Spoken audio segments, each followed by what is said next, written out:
يتبدل الكفر بالإيمان فقد ضل سواء السبيل ود كثير من أهل الكتاب لو يضلهم قل هاتوا برهانكم إن كنتم صادقين بلى من أسلم وجهه لله وهو محسن فله أجره إن الله واسع عليم وقالوا اتخذ الله ولدا سبحانه بل له ما في السماوات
أول شي بنات خذيت هذول الدلتين أو الترامس، كثير حبيتهم، حبيت لونهم، صار أحب هذه الألوان درجات الأخضر. ما أعرف ليش في التصوير مبين لونهم رصاصي بس هم في الطبيعة لونهم أخضر، فكثير بنات حبيت اللون ما شاء الله، حسيته يعني لائق لرمضان فكثير حبيته. حبيت ان هذا لون رصاصي، اني انا من النوع اللي ما احب كثير اللون الذهبي، فاخترت ان الثيم يكون باللون الرصاصي والاخضر، فكثير حبيت بنات. ايش رايكم؟ اعطوني في التعليقات. ثاني اللي خذيته من نفس المحل، محل مول مارت، خذيتهم من فرع العامرات. تمام. اول شي هذا الستاند كثير حبيته، مكتوب عليه رمضان كريم، اقدر احطه في سفرة الطعام او في المطبخ كزينة، ما عارفة بعدني بالضبط وين احطه، فايش رايكم احطه هنا؟ حلو بعد احس، ولا احسن في طاولة الطعام؟ ما عارفة والله بنات بعدني وين احطه بالضبط. تمام. هذا الشيء، هذا الفانوس كثير حبيت حجمه، كثير حلو فحبيته صراحة فحبيت.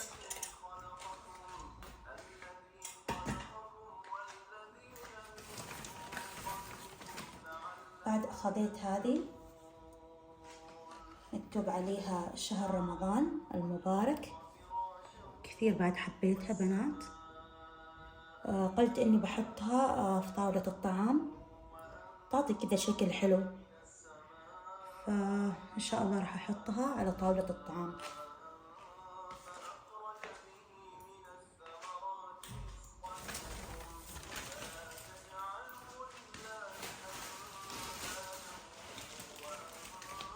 آخر شيء خذيته من مول مارت اللي هي هذه التمرية،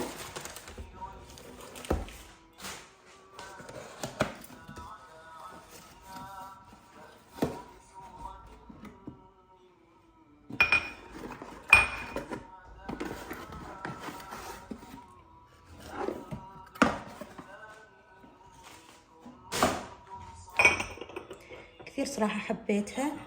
ما عندي كذا شيء يعني كامل شفاف، كثير حبيتها. شايفين كثير حلوة بنات ما شاء الله، وحجمها حلو لشخصين، فكثير حبيتها بصراحة.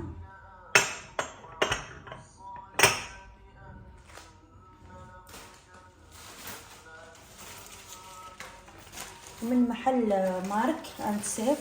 مثل ما خبرتكم بنات انه ما كثير اشياء عجبتني في هذا المحل بالذات، اللي هي زينة رمضان، ما جايبين يعني اشياء كثير حلوة، فما كثير صراحة حبيت الاشياء اللي جايبينها، بس حبيت هذول الصحنين. اول شيء يعني لونهم لايق على الترامس اللي خذيتها، شايفين كيف النقشة، حسيتها رمضانية كثير، حبيت الرسم اللي عليهم، حسيتها رمضانية بحت، فكثير حبيتهم. وما عندي صحون ملونة، أغلب تقريبا الصحون اللي عندي بيضة. عندي صحون ملونة بس ما كثير بصراحة، فحبيت هذولي. حبيت أغير عن الأبيض لأني تقريبا كل رمضان آخذ أبيض، فحبيت إني أغير. تمام. وآخر محل، أو يمكن ما آخر محل، ما أعرف إذا بروح محلات ثانية، إذا رحت إن شاء الله بصور لكم بنات مشترياتي. آخر محل اللي هو رامز، نفس الشيء رامز بنات، خبرتكم في الفيديو الماضي إنه ما كثير أشياء عندهم، يعني كزينة رمضان ما كثير أشياء، ما حصلت كثير أشياء. تمام. فخذيت هذول بنات حبيتهم. أول شيء هذا، بما اني بنات انا يعني ماشية على نظام صحي، او ما نظام صحي يعني دايت، لي فترة يعني ماشية على دايت، فحابة ان حتى في رمضان صحون الحلا تكون صغيرة ما كبيرة، يعني نفس كذا هذا الحجم. هذا حبيته، حسيته حلو للجرانولا، اذا حبيت اسوي له حلا بالشوفان، فكثير حبيته بنات. والحلو انه مكتوب مقاوم للحرارة، فما أعرف هل قصدهم إنه يدخل الفرن ولا إيش للتسخين، ما فهمت صراحة، فحلو، فكثير حبيته بنات. هذا أول شيء. تمام. واللي بعده هذولي بعد كثير بنات حبيت، بايركس صغار، صحون زقاق صغار، فكثير حبيتهم صراحة. كيف هذا؟ اوكي تمام. شايفين بنات الكياتة، فكثير حبيتهم، اقدر حتى اسوي فيهم ترافل المانجو، او حتى لسلطة الفواكه على فكرة، يعني كذا تعبوهم.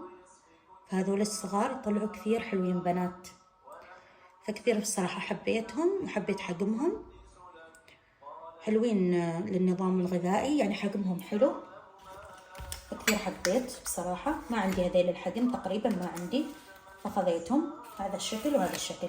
هذا بخليه للجرانولا وللشوفان، وهذا للحلويات الباردة.